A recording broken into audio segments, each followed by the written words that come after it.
안녕하세요. 진솔한 주식경제학 김선영입니다. 한국경제TV 증시라인 리뷰 한번 볼게요. 장기포트 분석과 리뷰 한번 해볼 거고요. 오늘은 제가 제목을 따로 정했습니다. 일단 제목 보시는 대로 지금은 공매도 재개하면 안 됩니다라는 내용으로 한번 준비해봤는데요. 우선은 우리 장기포트 종목들 먼저 한번 빠르게 리뷰해보고 하나하나 좀 설명드리고 그 다음에 또 바로 중심 내용을 좀 이어갈게요. 첫 번째, 코덱스 레버리지입니다. 수익률 한번 보죠. 코덱스 레버리지는 지난주 금요일 종가 기준으로 174.39%죠. 그리고 코덱스 코스닥 150 레버리지는 93.94%, 그리고 ICD 11%대, 그리고 삼성전자는 74.46%대, 그리고 SK하이닉스 67%대, 셀트리온 헬스케어 71.47, 그리고 DB 하이텍 95.37, SK바이오팜 이 정도, 그리고 신일전자 5.6% 정도 수익 중입니다. 일단은 SK바이오팜 하나 손실 중인데 하나씩 좀 보면서 설명드릴게요. 자, 먼저 코덱스 레버리지 먼저 보겠습니다.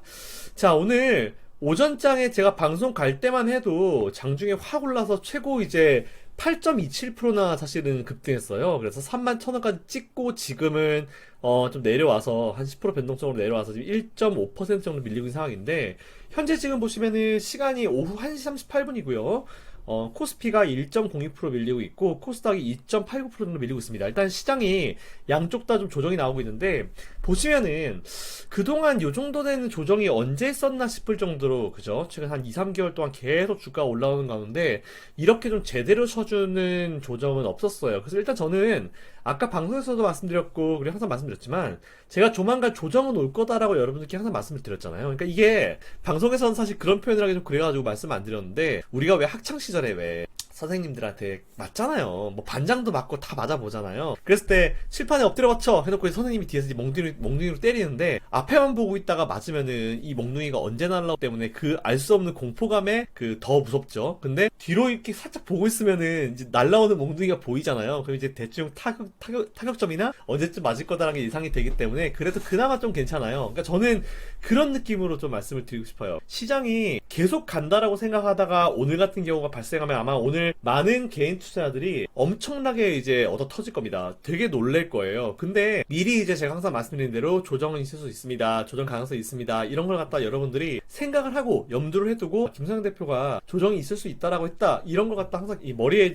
심고 계신 분들이 이런 상황이 오면은 지금이 그땐가? 라고 생각하실 수 있을 거예요. 그래서 그때 어떤 포트를 하라고 했지, 뭘 하라고 했지, 이것까지 연결시키시면은 사실 제일 좋을 것 같습니다. 어쨌든 지금 대단하죠. 코덱스 레버리지는 수익률이 엄청나게 올라오는 상황이고요. 오늘 뭐 조정받는다 해도 무시. 아까 그리고 제가 방송에서 말씀드렸지만 조정은 올 수 있습니다. 오히려 제가 방송에서 멘트할 때 코덱스 레버리가 계속 올라오고 있었잖아요. 근데 저는 그 상황에서 뭐라고 그랬냐면은, 혹시 중간에 조정 올 겁니다. 조정이 오더라도 그거 우리가 감당하고 넘어가겠습니다, 이런 표현을 썼어요. 그거예요. 신경 쓰지 마십시오. 말 밀어가지고 23,000원까지 밀리잖아요. 그러면 제가 오히려 코덱스 레버리지 매수 못한 분들 제가 신규 매수 의견도 드릴 테니까 23,000원까지 밀린다 하더라도 여러분들은 너무 걱정하지 마시고 그냥 던져놓으세요. 어차피 한 6개월 뒤에는 지금보다 훨씬 더 높은 자리에 있을 겁니다.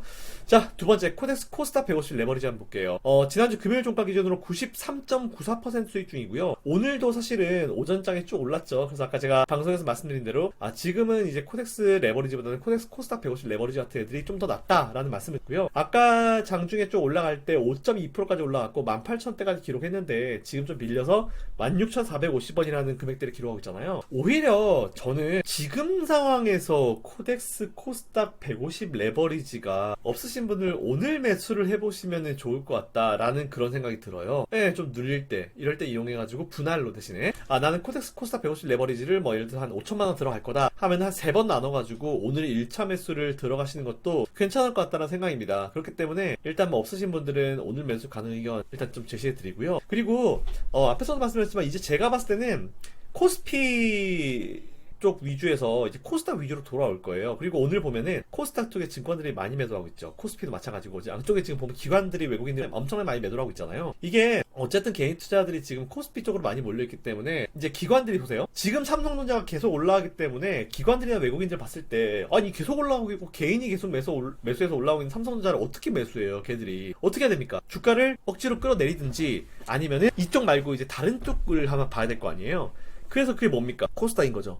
코스닥은 어차피 기관들 오래전부터 지들 바닥권에서 매수해놓은 종 쓸 거예요. 그런 애들 지금 보면은 툭툭툭 던지면서 괜히 손절 느낌 나오게 만들고 급락 만들면서 기관이 던지고 외국인이 던지니까 개인들도 코스닥에 들어가 있는 개인들, 특히 코스닥 들어가 있는 개인들은 코스피 들어가 있는 개인들보다 더 단타성이 강해요. 그렇기 때문에 툭툭툭 던져주면은 코스닥 개인들은 이제 물량 정말 연락이 털리거든요. 그래서 그거를 노린 흐름의 일종이다라고 좀 보시면 될 것 같아요. 외국인 기관들이 지금 해먹으려면은 코스피에 삼성전자 이런 거 매수 못하잖아. 어떻게 매수해요? 절대 못하죠. 그래서 오히려 걔네들은 지금 반대쪽 코스닥 쪽을 노리는 이런 전략을 구사할 수 있다라는 부분을 좀 체크하시면 될 것 같습니다. 그래서 우리는 그걸 미리 캐치해가지고 코스닥 쪽으로 매수를 좀 집중을 해서 분할로 접근하시면 될 것 같고요. 단지 수급적인 부분만 봤을 때 순매도가 코스닥도 매도입니다라 해서 걔네들이 거기서 매도를 하는 건 아니에요. 매수보다 매도를 더 많이 하기 때문에 순매도로 잡히는 것일 뿐이지, 걔들은 계속 예를 들어서 10억을 매수를 하고 10억 5천만 원을 매도하잖아요. 그럼 걔들은 순매도 5천만 원이 잡혀요. 이 밑에서 10억 매수한 건 보이지 않고. 그러니까 이렇게 밖으로만 보이는 수급 가지고 막 이랬다 저랬다 판단하기에는 좀 분명히 문제가 있는 것 같아요. 무리가 있습니다.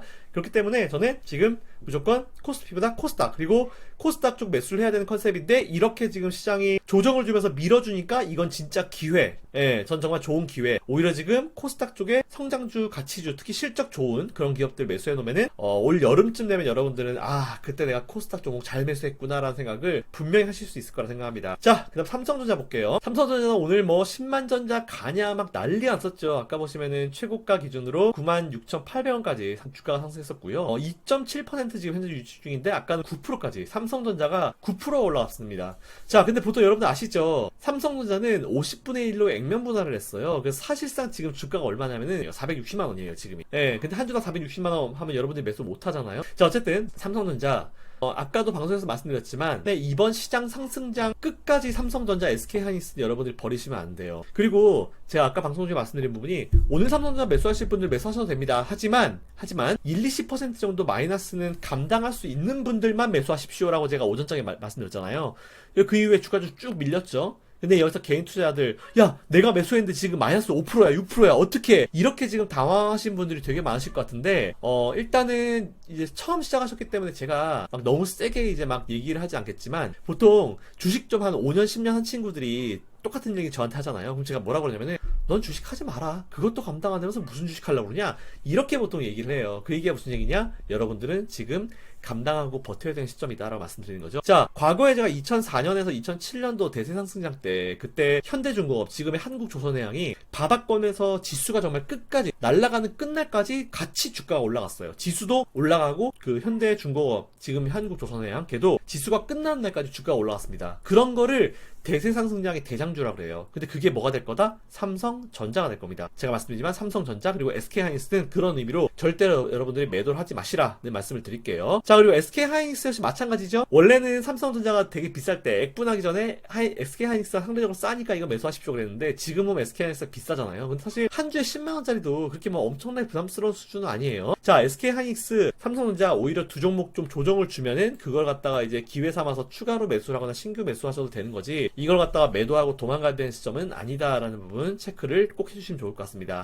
자, 그리고 ICD 볼게요. ICD 요즘 보면은 이제 좀 많은 분들이 방송에서 많이 추천을 하고 있어요. 그래서 제가 좀 되게 흐뭇한 생각을 좀 가지고 있는데, 지난주 금요일 종가 기준으로 11.31% 안정적인 수익권이 만들어지고 있습니다. 오늘 좀 밀려가지고 수익이 좀 줄어들긴 하겠지만, 그래도 지금 차트상으로 봤을 때는 자, 굉장히 좋은 자리가 판단되고요. 기술적으로 봤을 때 되게 좋은 차트예요. 이게 21선을 딱 꺼놓고 보잖아요. 보통 제가 이제 차트 설명드릴 때 21선 플레이를 많이 한다라고 말씀을 드렸는데, 보시면은 때나 요때나 보시면 이제 뚫지 못했던 자리잖아요. 근데 제가 예전에 한번 설명드린 적 있는데, 과거에 뚫지 못했던 자리가 한번 뚫고 나면 뭐가 된다? 과거에 저항대였던 자리가 한번 뚫고 나면은 이렇게 뚫고 나면 뭐가 된다? 이제는 과거에는 저항대지만 이제는 지지대가 되었다. 예, 이런 생각을 하시면 될 것 같아요. 그래서 제가 봤을 때는 ICD는 이제 무조건 지난번에 뚫지 못했던 17,000원짜리 있잖아요. 17,000원, 17,500원짜리 이 자리가 지지 라인이에요. 그렇기 때문에 제가 봤을 때는 ICD 오늘 삽니다. 제가 봤을 때는 저라면은 ICD 오늘 비중을 늘릴 것 같아요. 그래서 아까 제가 여러분들께 ICD 나쁘지 않은 것 같다라고 말씀드린 거니까 그 부분 참고하셔가지고 제 의견은 참고로 하시고, 여러분들이 이제 분석을 충분히 하신 다음에 뭐 신규 매수든 추가 매수든 나서시면 될 것 같고요. 절대로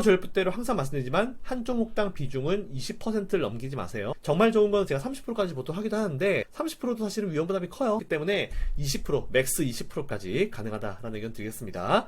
자, 그리고 그 다음 셀트리온 헬스케어 헬스케어 한번 볼게요. 셀트리온 헬스케어 지난주 금요일 기준으로 71.47% 수익 중입니다. 근데 오늘 보시면은 장중에 쫙 주가 더 올라가가지고 좀 밀렸지만 쫙 더 올라가서 7.31% 급등하면서 17만 4,800원이라는 주가를 기록했죠. 근데 제가 사실 지난주 월요일날 출연했을 때가 언제였냐면 이날이었어요. 월요일날 출연했을 때 아이씨 뭐야 왜 이렇게 많이 밀렸어. 9.26% 장중 한때 최저점 9.26%나 밀렸습니다. 그래서 그때 우리 앵커님께서 대표님 그러면 이거 셀트리온 헬스케어 오늘 매수해도 되나요? 라고 물어보시길래 사실은 이 자리에서 매수를 하라고 여러분들께 말씀드리는 거는 그때 사실 제가 오전 10시에는 아래꼬리도 없었어요. 아래꼬리가 있었으면 좀 고민 좀 해보겠습니다 라는 생각을 얘기를 했을 텐데 아래꼬리도 없었던 상황이었기 때문에 근데 계속 주가가 빠지고 있었던 오전이었기 때문에 그런 말씀 못 드렸어요. 한 2, 3일 정도 기다려보고 양봉 한두 개 정도 확인하고 해보겠습니다 이렇게 말씀 드렸고 그때 제가 so what 그랬습니다. so what 아마 다시 보기 리뷰 영상에도 제가 똑같이 올렸을 텐데 셀트리온 헬스케어 주주분들 뭐 이 정도가 밀린 거 가지고 주주분들한테 얘기하면요 주주분들은 웃어요. 주주분들 웃으면서 여러분들한테 아유 주식 투자하지 마세요. 투자하지 마세요. 이거 우리는 뭐 이런 거 한두 번 당한 줄 알아요? 이렇게 얘기를 할 정도예요. 그렇기 때문에 셀트리온 헬스케어는 뭐 변동성 충분히 여러분들이 버티시면 될 것 같다라는 말씀드리고요. 어쨌든 원자리 거의 회복했습니다. 그리고 공매도 재개가 3월 16일이잖아요. 한 달 전쯤 2월 중순까지는 셀트리온 포지션을 그대로 유지할 거니까 그 부분 참고하셔가지고 체크해 주시면 될 것 같습니다. 자, 우리 DB하이텍 볼게요. DB하이텍 지난주 금요일 종가 기준으로 95.37% 수익 중입니다. 일단은 수익률이 굉장히 좀 좋은 DB하이텍이고요. 일단은 아직까지 지금 그 추세는 살아있는 것 같아요. 그렇기 때문에 그대로 홀딩 포지션 취하시면 될 것 같고요. 오늘 조금 음봉이 뜨긴 떴지만 아래꼬리 만들고 5일선도 밀리지 않은 거기 때문에 그대로 홀딩. 작년 4분기 전체 실적 발표되는 올해 2월달 3월달까지는 그대로 포지션을 유지하고 나가겠다라는 말씀드리겠습니다. 자, 우리 SK바이오팜 볼게요. 이게 지난주 금요일 기준이라서 조금 손실이 좀 있는데 지난주 사실 제가 이제 차트상으로 돌리는 자리다라는 표현을 좀 썼었어요. 근데 예상대로 차트를 돌리는데 약해서 지금 신규 매수 추가 매수 의견을 드리기는 조금 어렵습니다. 그래서 제가 한 일주일 정도만 좀 더 지켜보고 신규 추가 매수 의견 드릴 테니까 그대로 홀딩 포지션 취하시면 될 것 같다라는 말씀 드릴게요. 자, 그리고 신일전자 기술적으로 21선 플레이를 할 수 있는 자리다라는 생각이 들어요. 그래서 오늘 아까 제가 신일전자, ICD 두 종목 매수 가능. 그리고 제가 지금 이제 리뷰 영상을 찍고 있는 이 시점에 코덱스 코스닥 150 레버리지도 나쁘지 않은 것 같다. 이런 말씀을 드렸잖아요. 일단 신일전자 지금 좀 떠있는 상황이긴 한데 21선 근처 내려왔으니까 지금 21선이 최근 35일선 돌파했고 이제 21선이 241선을 돌파하기 직전이에요. 그렇기 때문에 오히려 매수하려고 하면은 지금 이 시점에서 매수를 해보는 게 좀 좋을 것 같다는 생각이 듭니다. 그래서 어쨌든 신일전자 지금 매수 가능 의견, 오늘 매수 가능 의견 드리겠습니다. 그러면은 두 번째, 사실은 이제 제가 지난주에 그런 걸 했잖아요. 미국 대선과 관련해가지고 블루웨이브가 되지 않을 거다, 안 되는 쪽으로 얘기를 했고, 블루웨이브가 안 되면 이제 어쨌든 하원은 민주당이 잡고 상원은 공화당이 잡으면서 양쪽이 밸런스가 맞춰질 거다 라고 말씀드리면서 우리나라 쪽으로는 그래서 괜찮다 이런 말씀을 드렸는데 시원하게 틀렸습니다. 시원하게 틀렸는데 저 나름의 좀 분석이 있었어요. 그래서 이제 그 분석, 제가 왜 그렇게 결론을 내리게 되었는지 여러분들한테 좀 먼저 설명을 좀 드리고 싶어요. 자, 제가 준비한 화면 한번 보겠습니다. 자, 본 화면은 지난 11월 3일이죠. 11월 3일 미국 연방의회 선거 결과인데 잘 아시는 대로 조지아주는 두 석 가지고 싸웠잖아요. 근데 일단 보시면은 원래 상원 투표에 대한 그 규정이 과반 50% 득표를 해야 됩니다. 그리고 50% 득표를 못하면은 재선거를 하게 돼 있어요. 그래서 이번에 1월 중순에 재선거를 해서 결선 투표를 해가지고 이제 결정이 된 건데, 본 이미지는 자 보시는 대로 일단 원옥 후보, 그리고 민주당이 원옥 후보죠. 그리고 공화당의 이제 레플레 후보 두 명이 붙었는데, 사실 여기는 스토리가 좀 있어요. 뭐냐면은 예전에 이 지역에서 원래 공화당 상원 의원을 4선하던 분이 있어요. 조지 이삭슨이라는 분이 있는데, 그분이 사실 이 지역에서는 거의 압도적인 지지를 받았거든요. 근데 이분이 2016년도에 건강상의 문제로 상원 의원직을 사임합니다. 그 이후에 사임하고 나면은 여기에 아마 제가 알기로는 주지사나 아니면은 주지사 맞을 거예요. 주지사가 아마 이제 그 자리에 사람을 지정할 거예요. 주지사 아니면은 그 시장 뭐 그런 사람들 중에 하나인데, 그런 분들이 중도 이제 상원 의원이 사임하는 경우에 누군가 거기를 선임하는 자리가 있어요. 주지사인 것 같은데, 제 기억에 주지사인 것 같은데 정확하진 않아요. 어쨌든 누군가가 이제 선임을 합니다. 그래서 이제 그 자리에 선임된 게 누구였냐면은 켈리 레플레 후보가 이때 당시에 이제 그때 선임이 돼가지고 지금까지 상원 의원을 해왔는데, 이분이 인기가 그렇게 많지는 않아요. 중간에 선임 목사님이 된 거기 때문에 투표로 뽑은 게 아니기 때문에 이런 상황에서 이 원옥 후보 같은 경우는 또 목사님이에요. 그래서 목사님이 이것도 인기가 많습니다. 그래서 이제 선거를 했는데 32.9대 25.9가 나오길래 어쨌든 50%는 안 된다 하더라도 이 컬린스 쪽에 레플레 쪽으로 갈 거다라는 생각은 안 했어요. 왜냐면 레플레가 인기가 별로 없어가지고 어느 쪽으로 갈지는 궁금했는데 사실 원옥 쪽이 인기가 워낙 많았기 때문에 원옥이 될 거라 생각해서 사실 저는 요 지역은 제가 포기를 했어요.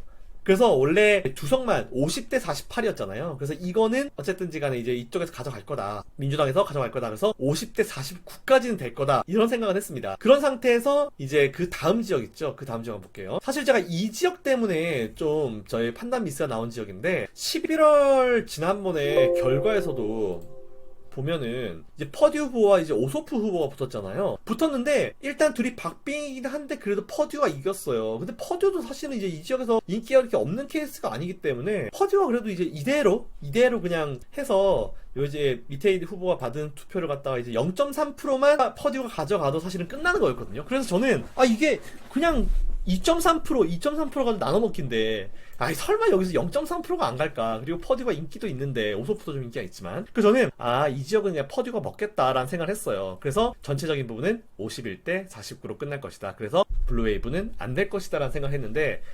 이게 이쪽으로 가버렸어. 이게 일로 가야 되는데 이게 일로 가버렸어. 그런 바람에 오소프 후보가 이겼어요. 오소프 후보가 이기면서 이제 블루웨이브가 돼버렸죠. 근데 잘 아시겠지만 이 블루웨이브라는 것 자체가요 좀 애매해졌죠. 그러니까 50대 50이 되면서 캐스팅 보트를 상원 의장이 원래는 이제 부통령이기 때문에 부통령이 해리스잖아요. 그래서 이제 민주당의 블루웨이브가 완성이 된 거고 조금은 불안한 블루웨이브입니다. 이게 일례로 지난주에 이제 미증 씨가 중간에 하락을 했어요. 금요일 날. 왜 하락했냐면은 사실 보면은 이렇게 부양책 통과시킬 때 민주당이 이제 하자 밀어붙이고 그리고 공화당이 안 된다 밀어붙이고 이런 상황에서 해리스가 민주당 편을 들어가지고 이기는 케이스 보통 이렇게 될 거라 생각했는데 의외로 웨스트버지니아 지역의 이제 민주당 의원 상원 의원 조 맨친 의원님이요 $2,000 추가 지급 반대를 했습니다. 민주당이. 그러니까 자기 당의 어떤 기조와는 반대 얘기를 해버렸어요. 이분은 근데 중립적인 분위기해요. 중립적인 분위기 합니다. 반대 얘기하면서 좀 애매한 상황이 발생하니까 미증 씨가 하락 전화했어요. 근데 이렇게 되면 이렇게 끝났으면 이거 진짜 부양책 통과 안 될 수도 있겠다 이런 생각을 하는데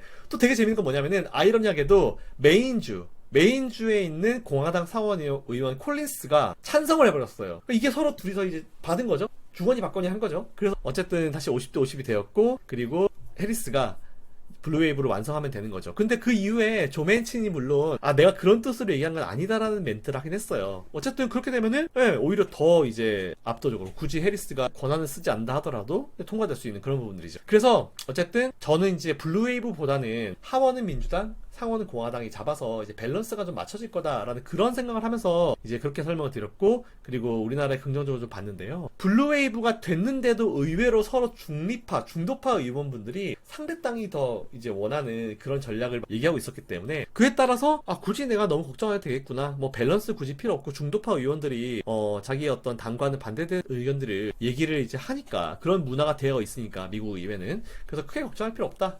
라는 생각을 좀 했습니다. 자, 아무튼 이런 부분이고요. 그리고 제가 오늘 원래는 올해 시장이 더 좋을 겁니다. 올해 시장은 기대할 만합니다라는 제목으로 이제 내용을 준비를 했었어요. 근데 주말 중에 제가 어떤 기사를 하나 봤는데요. 이거는 진짜 얘기를 하고 가야 될 것 같아요. 왜냐하면 그런 기사 하나하나에 우리 개인 투자자들은 신경을 되게 많이 쓰거든요. 기사가 100개 중에 하나라도 나쁜 얘기가 나오잖아요. 그러면은 개인 투자자들은 꼭 그거 하나 대다수의 어떤 좋은 것보다는 꼭 안 좋은 거 하나를 신경 씁니다. 그래서 제가 중간중간 이런 기사가 있는 내용들은 어쨌든 반박을 해드리고 말도 안 소리다 이렇게 좀 말씀을 드려야겠다 싶어가지고 제가 이거를 준비를 했습니다. 보면은 현재 우리나라 주식은 심각한 버블이다. 그래서 공매도 재개를 통해 본 가치를 맞춰줘야 한다. 이런 식으로 얘기를 했는데 말도 안 되는 소리죠. 그리고 어디 증권사 직원이 이제 버블이라는 걸 갖다가 이제 그렇게 쉽게 얘기를 하는지 모르겠는데 제가 봤을 때는 증권사 주가가 지금 버블이에요. 왜냐면은 증권사 지금 제가 몇 주 전에 말씀드렸지만 ELS 트레이더들 같은 사람들은 뭐 자기들이 수익 내가지고 연봉 올려달라가 아니고 다른 데보다 우리가 좀 다른 데 뭐 마이너스 20%고 우리는 마이너스 5%니까 우리가 더 상대적으로 잘했으니까 연봉 올려달라 이런 식이기 때문에 지들 거 똑바로 생각도 안 하고요. 개인 투자자들 지금 시장에 막 들어와가지고 그거 가지고 매수매도 하면서 수수료 나온 거 가지고 자기들 실적 파티하고 있고 뭐 그거 가지고 막 신나가지고 막 하고 있으면서 누가 누구한테 버블을 걸어놓는 건지 솔직히 좀 이해가 잘 안 돼요. 그리고 버블이라서 공매도를 재개해야 된다? 이것처럼 진짜 욕 한마디 맞게요. 이것처럼 진짜 말도 안 되는 병신 같은 소리가 어딨어요, 진짜로. 말도 안 되는 소리예요. 지금 상태로라면 공매도 재개하면 안 됩니다. 절대로. 6개월 전이랑 여러분 생각해보세요. 6개월 전이랑 지금이랑 뭐가 달라졌어요? 그 사이에 뭐 금융위원회 나가서 이런저런 얘기했는데 뭐가 달라졌어요? 핵심을 몰라요, 핵심을. 핵심을 모릅니다. 무차익 공매도 이런 거에 대해서 아무것도 못하고 있잖아요. 6개월 그냥 쉬는 게 중요한 게 아니에요. 그 기간 동안에 놀 게 아니라 어떻게 하면은 개인 투자자들과 외국인 기관들이 서로 페어한 상황에서, 공정한 상황에서 이제 투자를 할 수 있는지, 그걸 갖다가 이제 좀 자기들이 연구하고 고민을 좀 해달라는 기간을 6개월이고, 고민을 하는 기간이 6개월인데 어쨌든 지금 상태대로라면 공매도 재개하면 안 됩니다. 절대로. 그리고 뭐 시장 조성자들 얘기 되게 많잖아요. 근데 사실 저는 시장 조성자 제도 이거 자체가 전 좀 이해가 잘 안 돼요.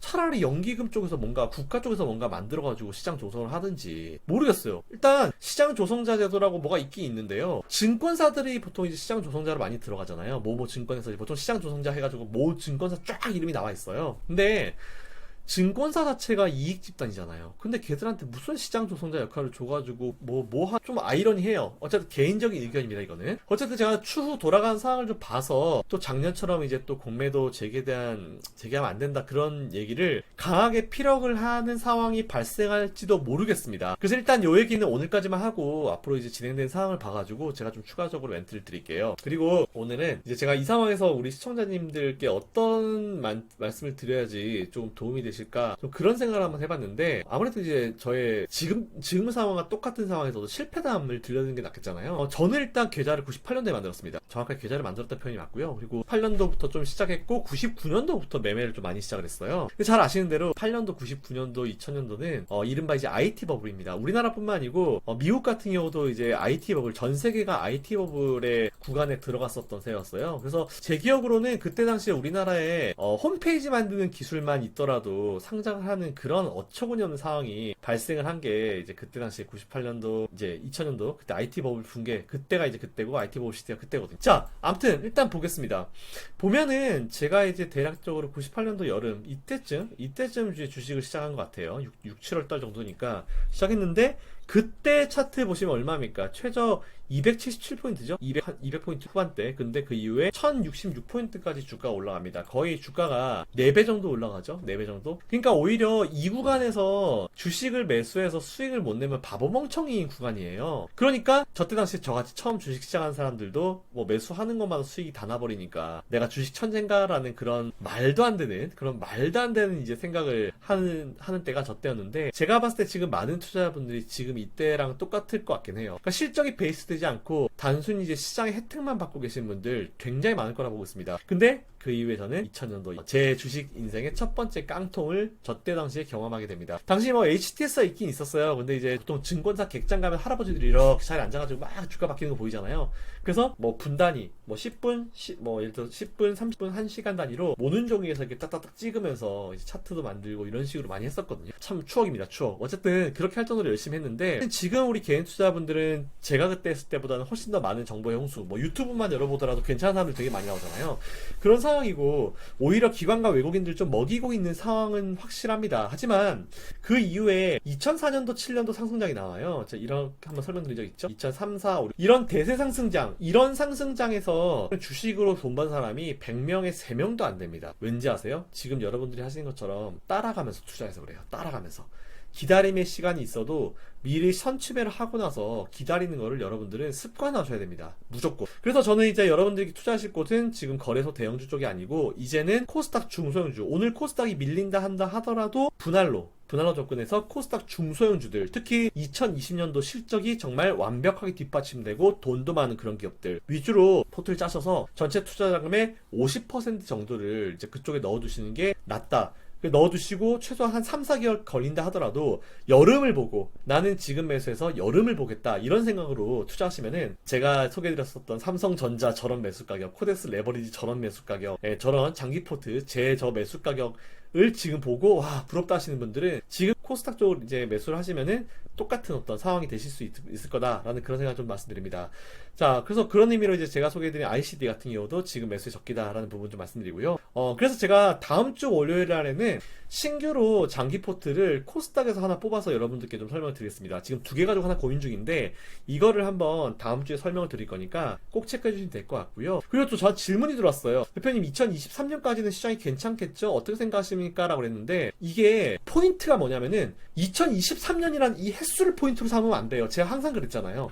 포인트가 뭐다? 연준이 양적 완화를 종료한 시점까지. 지금 보면 많은 사람들이 2023년까지 연준이 뭐 저금리 기조를 유지하겠다 이런 얘기를 하면서 2023년까지는 뭐 주식 편하게 해도 됩니다 이렇게 단정 지어버리는데 아니에요. 연준을 뭘 믿어요 여러분들은. 연준이 이렇게 하다가도 이번에는 질병 가지고 경기가 많이 안 좋아진 거였잖아요. 이거에 대해서 확실한 백신 그리고 확실한 치료제가 나오게 되면은 경기는 V자로 급반등합니다. 그렇게 되면은 연준이 현재 지금 상황만 놓고 봤을 때는 한 2년 동안은 그냥 저금리 기조 유지하겠다라고 생각할 수 있지만 이 상황이 갑자기 좋아져가지고 경기가 갑자기 확 올라오게 되는 경우는 연준이 그때 되면 사이트를 바꿀 수 있어요. 아시겠습니까? 그때 되면 연준도 충분히 사이트를 바꿀 수 있어요. 그렇기 때문에 절대로 뭐 23년까지 괜찮을 것 같아요. 24년까지 괜찮을 것 같아요. 이러시면 안 돼요. 지금은 무조건 뭐다? 연준이 양적 완화를 종료하는 그 시점까지 홀딩하시되 절대로 2022년, 23년 이렇게 여러분들 결론 지으면 큰일 납니다.